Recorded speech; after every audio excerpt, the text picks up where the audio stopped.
Hello, everybody. My name is Anissa, your resident Sassy Coffee Queen, and I want to thank you for joining me today for This Is All Anissa, a video series where I bring you tips and tricks to make your life easier, less stressful, and find ways to bring you joy. I am an events professional who has been working in the events and hospitality industry for too many years to politely count, and I love to give free advice. I give free advice on my observations about my industry as well as the world. And I showcase that in my video series and put it on my YouTube channel. So thank you for joining me today. I want to give you your tip for today on something that I have both succeeded at and failed at in the past: mentoring. In this day and age of living through a global pandemic where we are all about being separated and socially distant, the events industry has definitely taken a huge hit.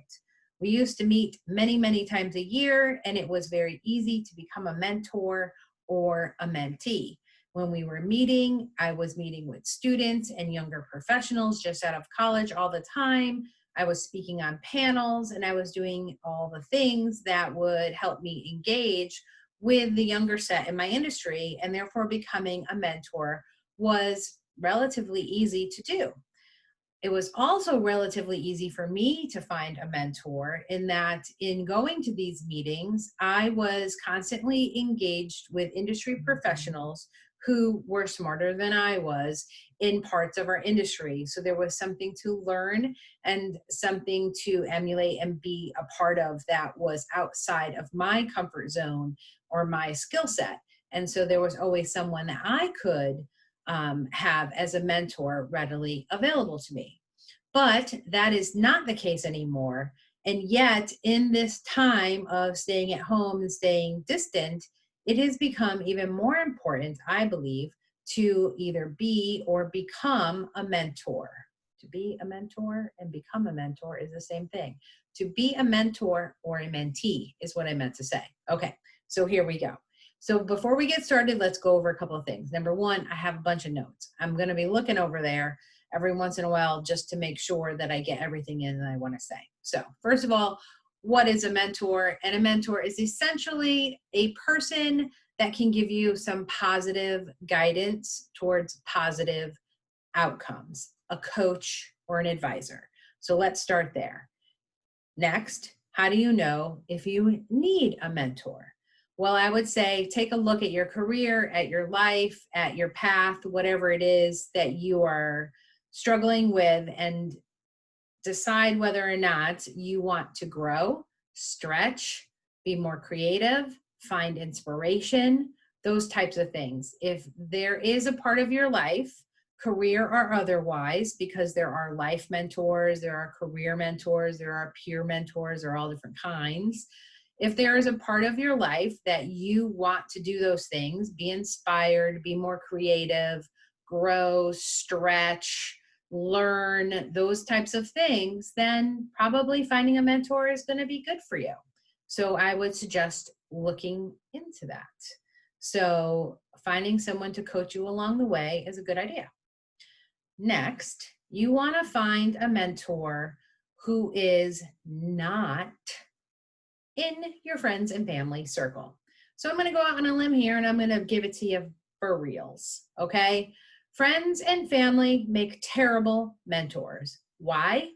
They're judgy. Bottom line, they're judgy. You don't need judgy people being your mentors. You want them to give you positive, professional feedback and coach you. Now, I don't know about you, but I'm not perfect. So I've made mistakes in my life. And a mentor doesn't need to be judgy. And friends and family tend to be the judgiest people in our lives. So if you've ever tried something and failed, they're going to be the first person to point it out. They're going to say, you know what, Sally, that was a good idea, but you tried that before and it didn't work. So why do you think it's going to work now? Honestly, they love you and they have your best interest at heart. They do not mean to be judgy. And I get that. It's just the nature of the relationship. That's why they make bad mentors. So don't fall into that trap. You want to find a mentor that is outside of your friends and family circle. You want to find someone who is in the industry or the realm of possibility of where you want to go. You don't want to find someone who's close to you. So, 1, what is a mentor? 2, do you need a mentor? Yes. 3, start looking outside your close people, okay? Find someone to go to. Where do you find them? Especially now, given the times we live in. And of course, LinkedIn is a great resource. LinkedIn has interest groups. They have your colleges and universities. They have alumni. They have people that you might be interested. They have blog postings. They have all different kinds of things you can play around on there and find groups of people that have the same interest of you. And you want to look at those people as well as like industry associations. So for us in events industry, like PCMA and MPI, they have forums.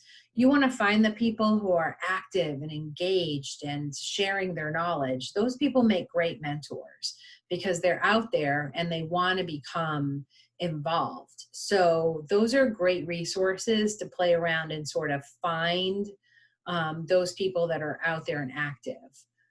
Your associations, your industry associations usually have local chapters. You can go to the local chapter and find those that are engaged. Who's posting blogs? Who has a podcast? Who's the guest on the podcast? You don't have to have someone local. It can be someone who's across the country. It doesn't matter because we're all working from home. The only challenge is time zones. So meet early, meet late, doesn't matter. We have more flexibility now. So start looking in LinkedIn, association groups, referral groups, networking peer groups that are meeting online. That's where you're going to start looking for that stuff. And then as you're looking and you're reading through all of that, you want to try to find someone who resonates with you, that sort of feels like they're going to be a good fit for you. They don't have to be matchy-matchy. They don't have to be someone who's identical to you. In fact, you don't want anybody who's identical to you because you want to grow. So you want someone who sort of runs parallel to you in that you know that you're going to get along with, that you can envision like going out and having a drink with, but not, or coffee in my case, but not necessarily someone who's identical to you. So you want to find someone that you maybe think you would be able to build a good rapport with and have some sort of charisma and some like little happy vibes going on, but not someone who's matchy-matchy and just like you, because you want to be able to grow and learn, and they need to be different from you in order to do that.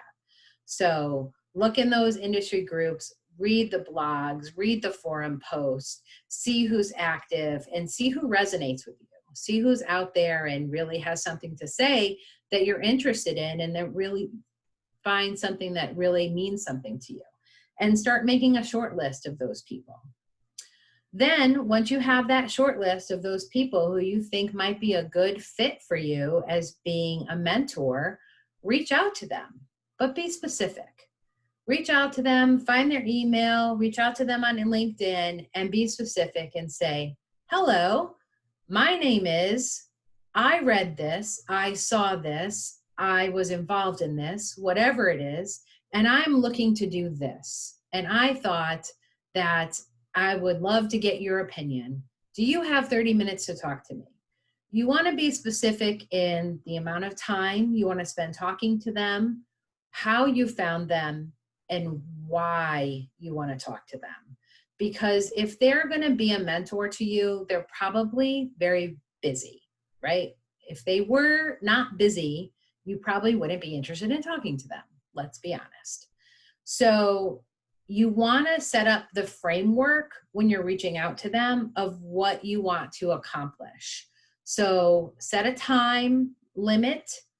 Make sure you stick to it, by the way. Set a time limit and set parameters. What, where, when, why. And make sure you stick to that. And then hopefully they answer you. Now, if they don't answer you, don't be discouraged. It doesn't mean they're not interested.